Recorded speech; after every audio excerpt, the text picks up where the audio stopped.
हम लोग जो अभी साइंस का चौथा रोज क्लास कर रहे हैं बिहार पुलिस के एग्जाम के लिए। यह चौथा क्लास है साइंस का।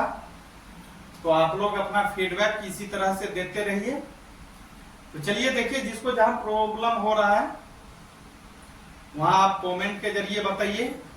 तो हम स्टार्ट कर रहे हैं। अभी हम लोग को देखना है 30 से 40 क्वेश्चन बिहार पुलिस का।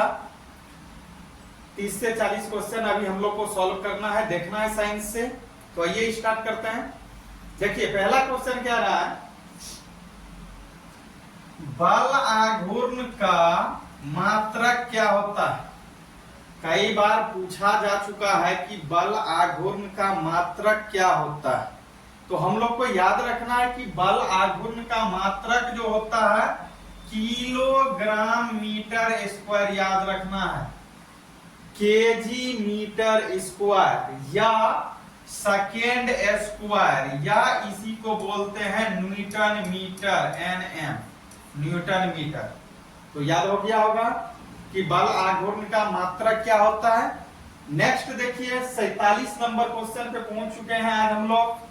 कह रहा है सरल मशीन, सरल मशीन जैसे आपका हो गया उत्तोलक, घिरनी, अनंत तल हो गया, स्क्रू जेट, कह रहा किस सिद्धांत पर कार्य करती है।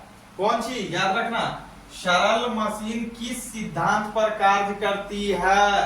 तो बल आघूर्ण पे यह कार्य करती है, आपको याद रखना है। नेक्स्ट देखिए, कह रहा उत्तोलक में 3 बिंदु कौन कौन से होते हैं। कई बार ये क्वेश्चन पूछा जा चुका है, एमटीएस में भी पूछा है। कह रहा है उत्तोलक में 3 बिंदु कौन कौन होते हैं। तो आपको याद होगा उत्तोलक में 3 बिंदु होता है। एक होता है आलम, एक होता है आयास। इसी आयास को कभी कभी लिख देता है आयाम, याद रखना। आगे भार, ये 3 पॉइंट होता है, याद रखना।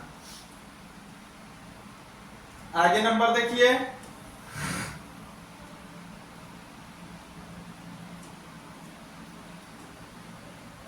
आगे देखिए, आगे कह रहा है जिस उत्तोलक में आलम, जिस उत्तोलक में आलम आयास तथा भार के बीच में होता है उसे कहते हैं। कहने का अर्थ ये हुआ वह कौन सा उत्तोलक है जिसमें क्या होता है, आलम्ब होते हैं, आयास होते हैं और भार के बीच में स्थित होता है। तो याद रखना ये होता है प्रथम श्रेणी का उत्तोलक। याद रखना है प्रथम श्रेणी के उत्तोलक होते हैं, द्वितीय श्रेणी के उत्तोलक होते हैं और तृतीय श्रेणी के भी उत्तोलक होते हैं। नेक्स्ट नंबर देखिए 50 नंबर, कहता जिस उत्तोलक में भार, कह रहा है जिस उत्तोलक में भार होगा, आलम भी होगा, आयास के बीच में स्थित होता है उसे क्या कहते हैं। फिर से समझिए इसको, कहता जिस उत्तोलक में भार, आलम, आयास के बीच में स्थित होता है, ऐसे उत्तोलक को कौन सा उत्तोलक बोलेंगे। तो द्वितीय श्रेणी का या द्वितीयक श्रेणी का उत्तोलक बोलेंगे। नेक्स्ट देखिए आगे नंबर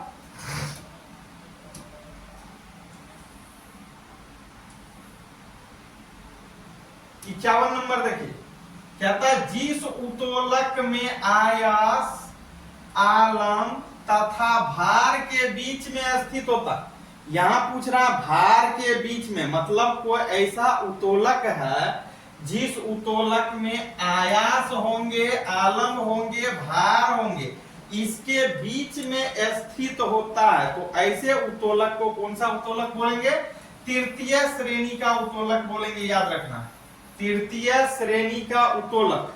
उत्तोलक पे आधारित कई क्वेश्चन पूछा जा चुका है, कई बार पूछा गया है, तो ध्यान रखना। आगे देखिए,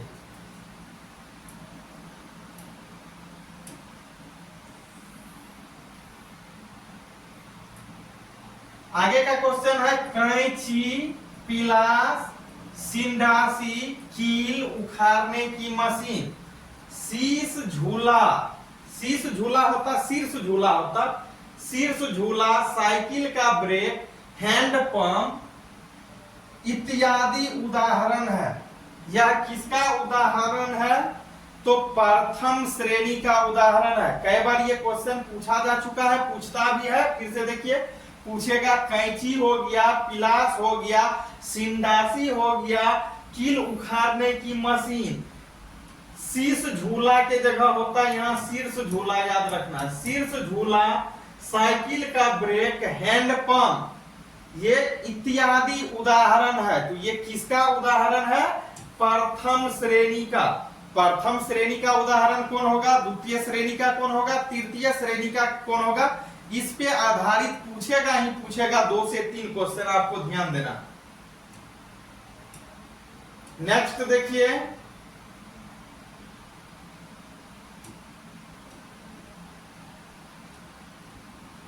आगे क्वेश्चन है, कह रहा है श्रोता। श्रोता हम लोग देखे हैं, सुपारी काटने वाला। श्रोता, नींबू निचोड़ने की मशीन, मतलब नींबू का रस गारने वाला मशीन जो होता है, हाथ से भी गार लेते हैं, ऐसे मशीन भी होता है। तो कहता है श्रोता, नींबू निचोड़ने की मशीन, एक पहिया की कूड़ा ढोने की गाड़ी। एक पहिया जो होता है कूड़ा ढोने वाली गाड़ी बोल लीजिए, या मशीन बोल लीजिए, उदाहरण है। यह किसका उदाहरण है? याद रखना है, द्वितीय श्रेणी का। द्वितीय श्रेणी का है, याद रखना है। द्वितीय श्रेणी, कौन श्रेणी? द्वितीय श्रेणी, याद रखना। चलिए आगे देखिए, फिर तृतीय श्रेणी का देखिए उदाहरण कौन कौन होगा। कहता है चिमटा, रोटी बनाने वाला चिमटा होता है, पकड़ने वाला। मनुष्य का हाथ, हम लोग का ये हाथ जो है, पंजा जो है। किसान का हल, किसान के पास जो हल जोतने वाला औजार होता है, इस टाइप का ये उदाहरण है। किसका उदाहरण है? ये सब तृतीय श्रेणी के अंतर्गत आते हैं। तृतीय श्रेणी का उदाहरण, तृतीय श्रेणी का उदाहरण कौन होगा? याद रखना, चिमटा हो गया, मनुष्य का हाथ हो गया, किसान का हल इत्यादि जो है, ये तृतीय श्रेणी का उदाहरण है। नेक्स्ट देखिए आगे,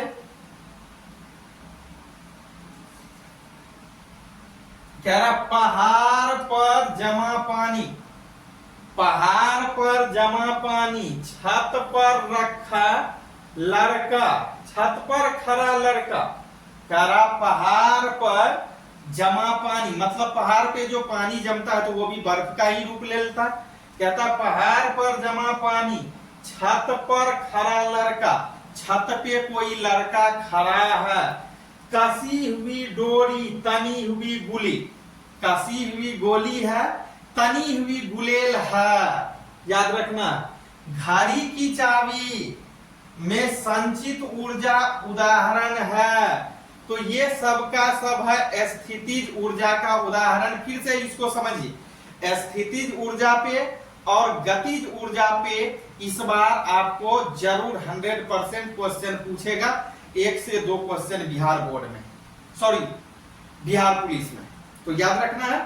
कह रहा है यहाँ चिमटा, मनुष्य का ये हो गया आपका। पहाड़ पर जमा पानी, छत पर खड़ा लड़का, कसी हुई डोरी, तनी हुई गुलेल, तनी हुई गुलेल, घड़ी की चाबी, याद रखना है, में संचित ऊर्जा होता है। ये सब में स्थितिज ऊर्जा होता है। फॉर एग्जाम्पल को अगर आप पकड़ेंगे, कह रहा कसी हुई डोरी या तनी हुई गुलेल। जब हम गुलेल को तान करके रखते हैं, गुलेल क्या होता है? गुलेता होता है। जब हम गुलेता को तान करके रखते हैं, उसमें गुल्ली या गिट्टी दे करके, तो ये स्थितिज ऊर्जा में होता है। क्योंकि इसलिए स्थितिज ऊर्जा में होता है, ये गति उस समय नहीं करता, एकदम अस्थिर रहता। किसी को ठोकना है, किसको मारना, तो ये स्थितिज में रहता। जैसे ही उस गुलेल के फीते को, गुलेता के फीते को छोड़ देंगे, तो वह किस में आ जाएगा? गतिज ऊर्जा में आ जाएगा, गति करने लगेगा। जैसे बंधा हुआ धनुष या तनी हुई धनुष, आप बोलिए धनुष क्या होता है? तनी हुई होती है, याद रखना है। अभी बोले हम, जैसे तनी हुई धनुष, कुछ इस टाइप का धनुष है आपका, इस टाइप का धनुष है। ऐसे तीर मारना है, इसको तना करके इधर ला करके, इसको इधर करके, तो ये स्थितिज में है। और जब इसी को बल लगा करके जोर से छोड़ देंगे तो ये तीर गति करना चालू कर देगी। तो ये कौन सा ऊर्जा हो जाएगा? गतिज नहीं, सॉरी स्थितिज नहीं होके क्या हो जाएगा? गति। लेकिन जब तक ये तनी हुई है तब तक ये स्थितिज है। तो आप समझ गए होंगे। चलिए नेक्स्ट आगे।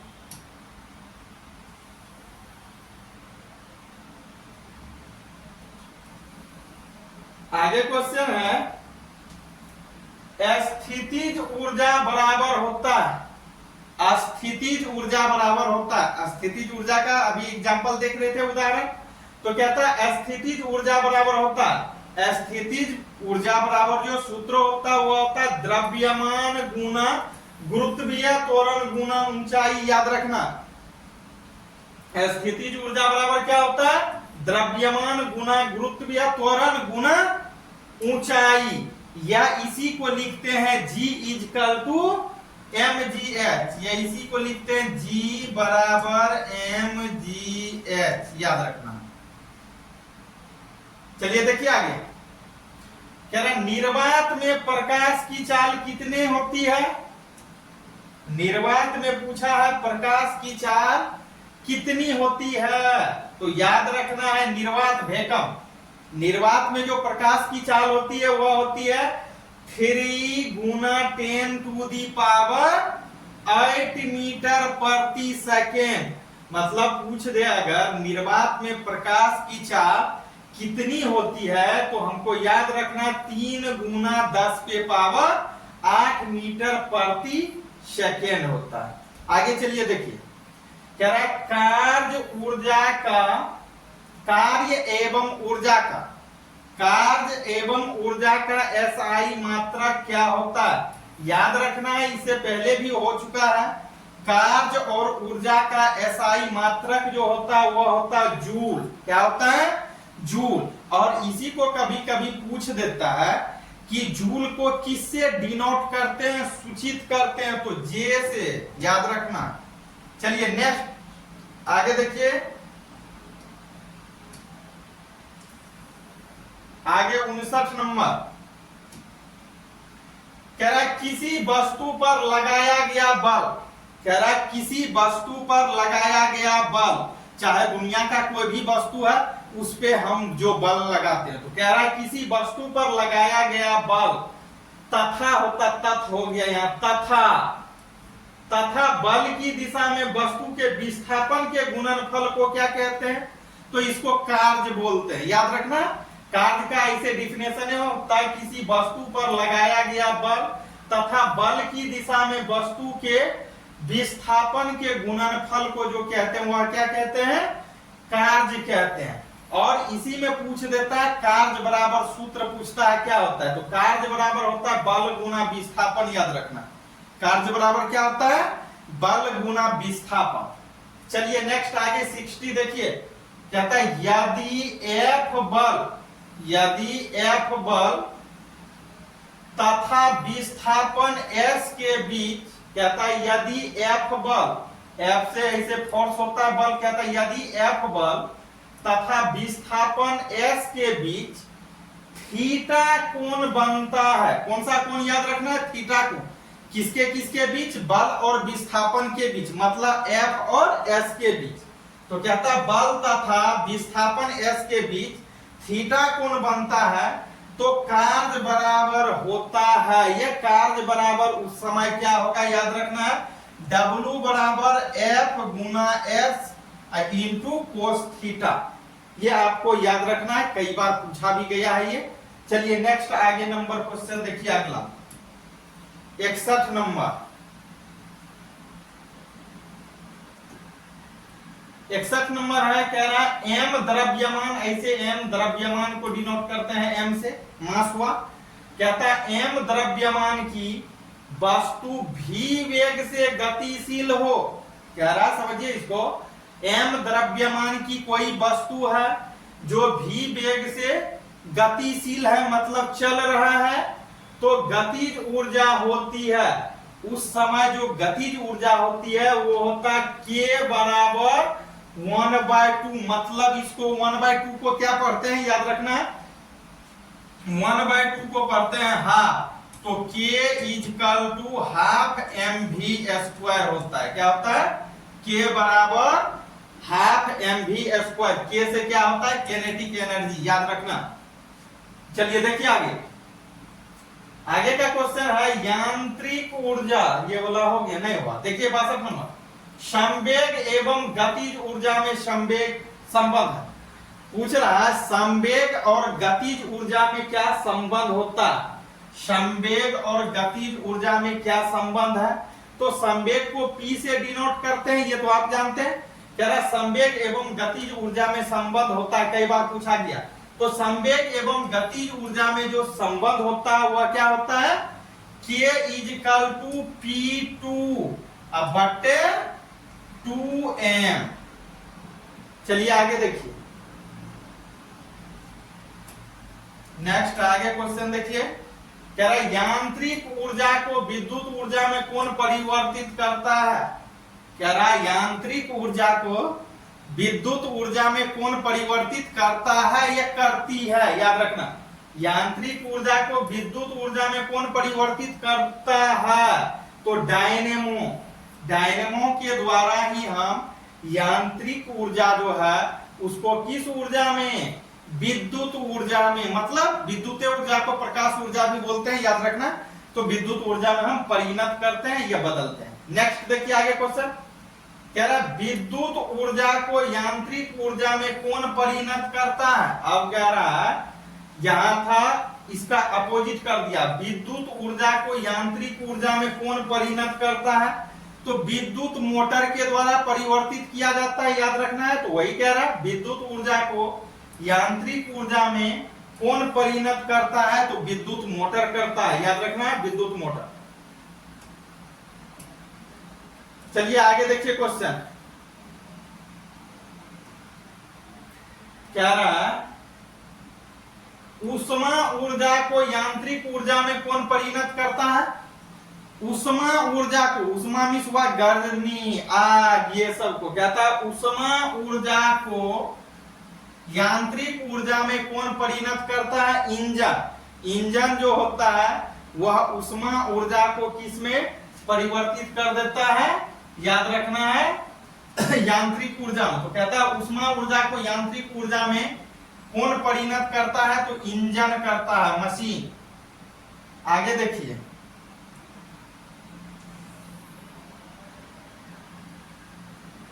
चलिए आगे क्वेश्चन जो है यह कह रहा है प्रकाश ऊर्जा को विद्युत ऊर्जा में कौन परिणत करता है? अब पूछ रहा है प्रकाश ऊर्जा जो है उसको विद्युत ऊर्जा में कौन परिणत करता है या कौन विद्युत ऊर्जा में बदलता है? किस ऊर्जा को? याद रखना, प्रकाश ऊर्जा को विद्युत ऊर्जा में कौन परिणत करता है?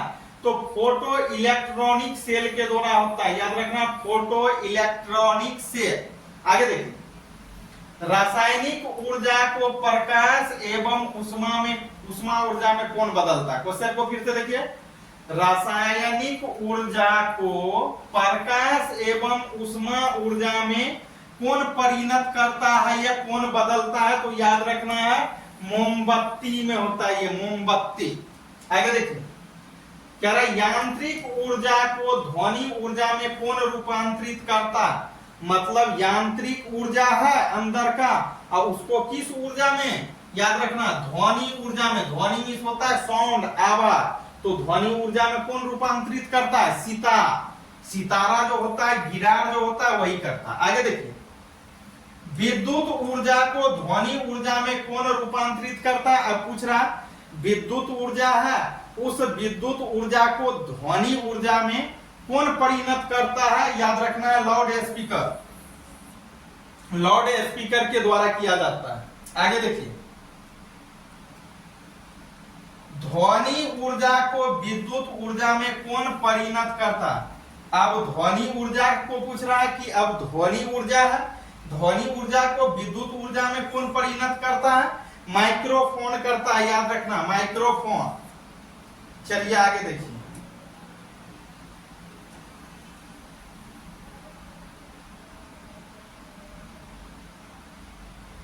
चलिए आगे क्वेश्चन जो है हमारा है, कहता है पौधे में प्रकाश संश्लेषण के दौरान, अब ये बायोलॉजी का क्वेश्चन पूछ दिया है, यहाँ बायोलॉजी आ गया।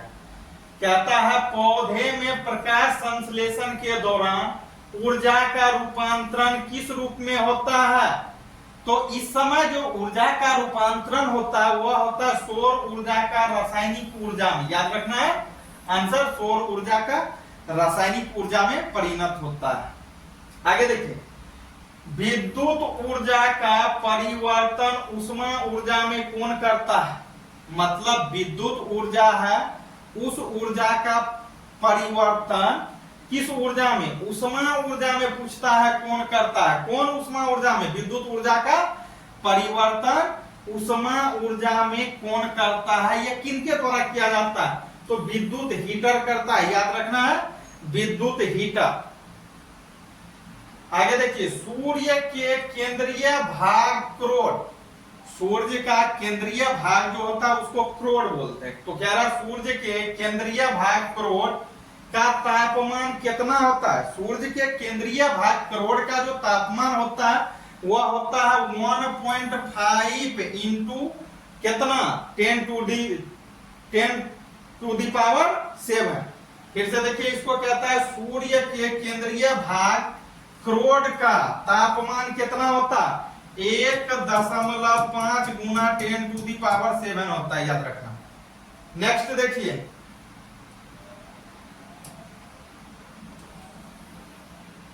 73 नंबर क्वेश्चन कह रहा है सूर्य के केंद्रीय भाग, ये हो गया नहीं हुआ, ये वाला हुआ।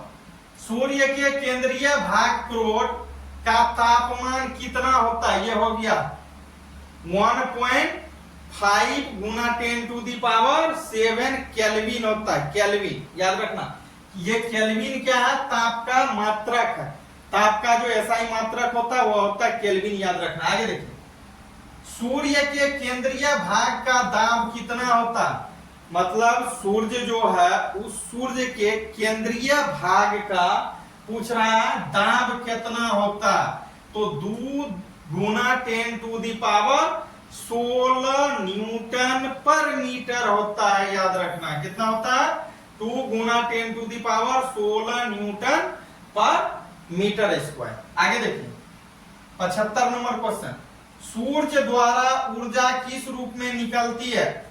सूर्य के द्वारा ऊर्जा जो निकलती है वह किस रूप में निकलती है? तो विद्युत चुंबकीय तरंग के रूप में निकलती है। याद रखना है इसको, या कह सकते हैं सौर विकिरण।